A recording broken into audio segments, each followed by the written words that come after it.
Hey my creators, welcome back to my channel. My name is Taylor Naomi, also known as Taylor Na Creates. If you are new here, welcome. If you are not, welcome back. Today we are back for part 2 of different styles of poetry. And today we are going to really be delving into sonnets. Let's get into this video.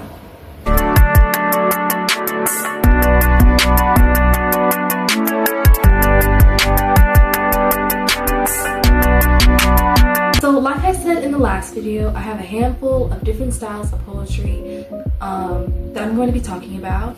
And we're not going to be talking about all the different styles of poetry because there's so many different styles of poetry, and there's just so many different styles to look into, to choose from. But just for the people that don't know where to start or is just trying to get into poetry, I have a handful of different styles of poetry that we are going to be talking about. Sonnets. And sonnets are a really interesting, it's definitely an older style of poetry, but I still think sonnets are really cool, really interesting to learn about. So there is 2 types of sonnets. There's the Petrarchan sonnet, which comes from the Italian origin, and then there is the Shakespearean sonnet, which comes from the English origin. So today I'm going to be only talking about the Shakespearean sonnet that comes from the English origin. So sonnets are a 14-line poem with 10 syllables in each line, originating from the Italian word sonetto, which means little song. Sonnets following an organized rhyme scheme used by poets to express complex emotions, romance. Sonnets originating from Italy, often focusing on beauty, love, mortality, all those different types of things. So iambic pentameter. And all iambic pentameter means is that 10 syllables within each line, but alternating between 5 unstressed and stressed syllables. So stress really just means that the words are strong. The more heart of the word, they receive more energy. When unstressed really just means that it's more weak. It receives less energy. It's passed by a little bit more quickly than what you would see as stressed. This pattern of unstressed and stressed really just mimics the heartbeat of honestly a human being. It's like ba-dum, ba-dum. So it's really when you think about the word record. You know how that first syllable is a little less, it's a little bit more weak. It's passed by a little bit more quickly, but then chord receives more energy. It receives more, it's just more strong, you know what I mean? So it's something that you can really think about. And I will say that when we talk about unstressed and stressed syllables, it's not really something you have to focus on as much because it's not really that important, but it is good for you to understand the difference between unstressed and stressed. The next thing I'm going to talk about with the sonnet is rhyme scheme. And rhyme scheme is something that is used within many styles of poetry, particularly the one we're talking about right now, sonnet. And the letters from a rhyme scheme is A, B, A, B, C, D, C, D, E, F, E, F, G, G. Maybe you're a little confused about the letters and really what a rhyme scheme is.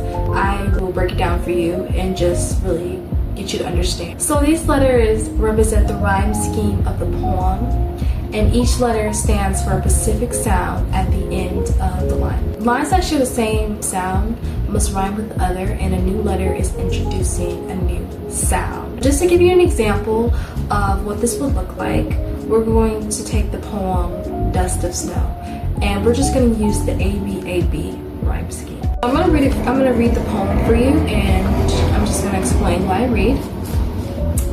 So, the way a crow shook down on me the dust of snow from a hemlock tree. So the way a crow, and since the first letter in the rhyme scheme is A, we're going to mark that as A. Shook down on me. If it does not rhyme with the first line, we're going to mark that as B. The way a crow shook down on me, that does not rhyme. So the dust of snow. So the first line that we said, the way a crow, the dust of snow, that rhymes with each other. So we're gonna mark that as A, just like we marked the first line as A. From a hemlock tree, we're gonna mark that as B. Shook down on me that we marked B.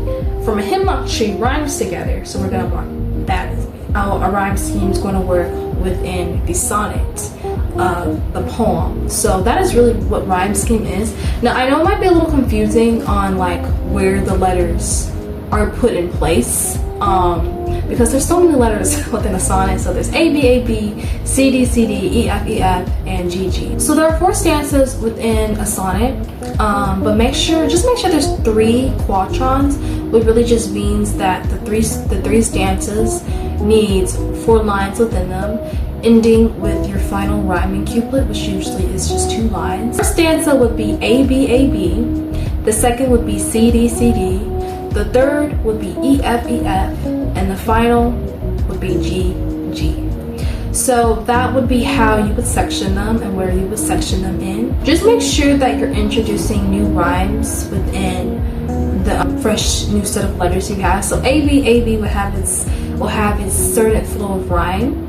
And then C, D, C, D, the second stanza, you would have to incorporate new rhymes. You cannot use the same rhymes within that you did in the first stanza. Just be how you would have to do it within the entire poem. So the next thing I want to discuss is the turn or volta, that you usually hear it as volta, which is in Italian, but you will hear it as turn or volta, whatever it is.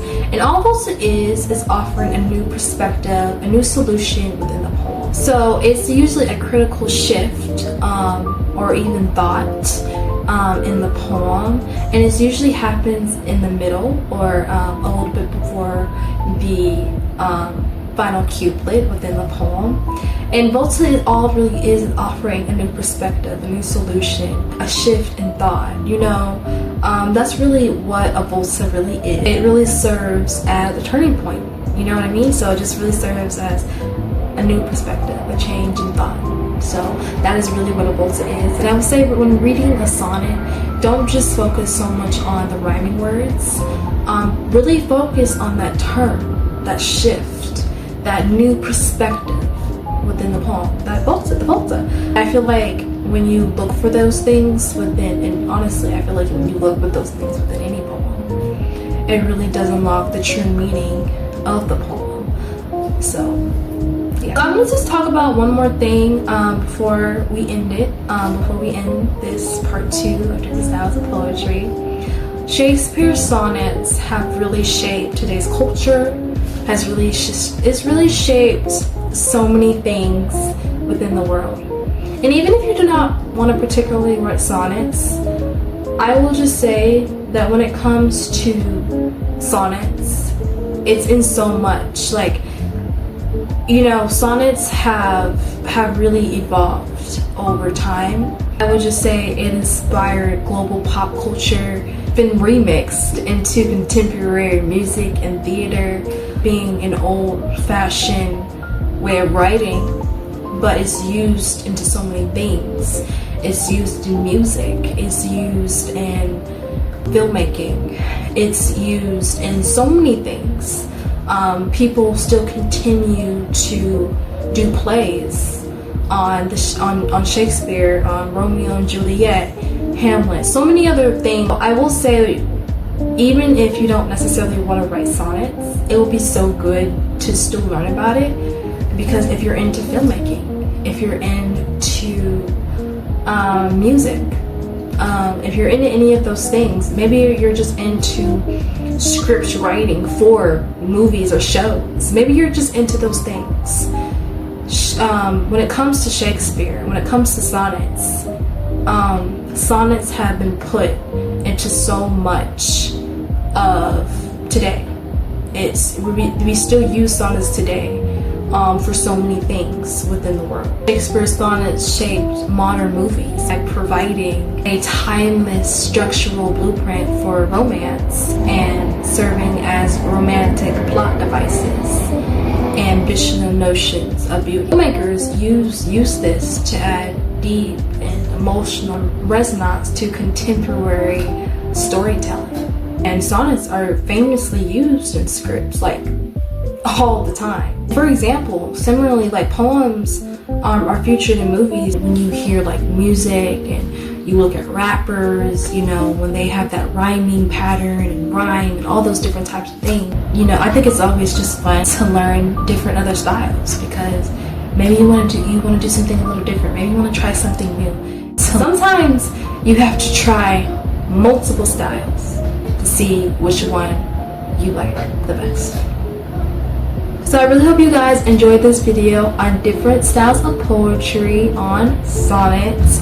Remember, my name is Taylor Naomi, also known as Taylor Na Creates.